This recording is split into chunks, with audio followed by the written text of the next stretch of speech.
စိတ်ရဲ့မင်းကိုပြောပြချင်ပြီးပြောပြလို့မရတဲ့ကိစ္စတွေဆိုပြီးညာပြီးယူတယ်မင်းကိုပြောပြချင်ပြီးပြောပြလို့မရတဲ့ကိစ္စကိုယ်စီမှာလည်းရှိတာတကယ်မပေါက်ခဲ့တဲ့ဉာဏ်ရိုးကျိုးခဲ့မှုတွေအကြောင်းကနေချောင်းဖမ်းလိုက်တိုင်းမှာသွေးစားတွေပါနေတာအထိဒါကကိုမကြောက်ဘူးတခုခုနဲ့မောက်မားဖြစ်ဖို့အမြဲအဆင်သင့်တယ်ကိုလည်းတဲ့ပန်းတပွင့်ရောက်လာရင်ငွေကျူဖြစ်ပြီးကိုလည်းတဲ့တနက်တလက်ရောက်လာရင်တော့ဒီမဲ့ကိုလည်းကိုပြကိုနားလဲထားတာကတနက်တွေကချင်းချောက်ဖို့မဟုတ်ဘူးငါချင်းဒါမှမဟုတ်နှလုံးသားကိုတိပြီးခက်မြင်ပြစ်ခတ်လိုက်ဖို့တစ်ချိန်တော့မင်းလိုပဲကိုလည်းတဲတန်းလမ်းဆောင်မှာဘုရားနဲ့တွေ့ခဲ့ဘူးလား YKK ကိုဘယ်နားမှာလဲလို့မေးတာစေရဘက်တမင်လက်ညှိုးထိုးပြပြီး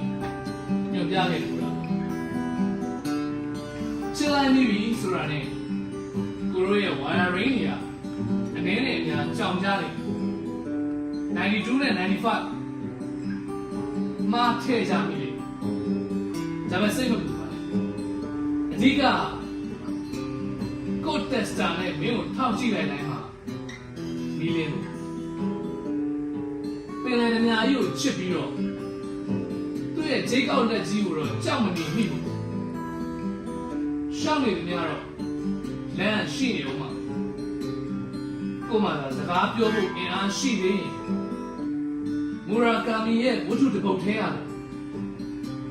။ဘာစကားတစ်ခုမှမပြောတော့ပဲ။ဒီနေ့ရှင်းမှုပဲပြုတ်နေကြလိုက်တော့ပြင်ဆင်ဖို့လိုအပ်နေတဲ့လူတွေအကြောင်းမတွေးနဲ့။ကိုယ်ဝတ်ဥကြောင်းအသားတွေချိန်ညက်ပြီးအရသာရှိအောင်ဘလို့သွတ်ရမယ်ပဲကိုတွေး။ပြီးရင်သူတို့ဆန်ရှိမှစီစီကြီးချိတ်ဆွဲထားပြီးကိုယ်တိုင်ကတော့ပလက်တော်ထိုင်တစ်လုံးပေါ်မှာအေးလူထိုင်နေလိုက်ဘာလို့လဲ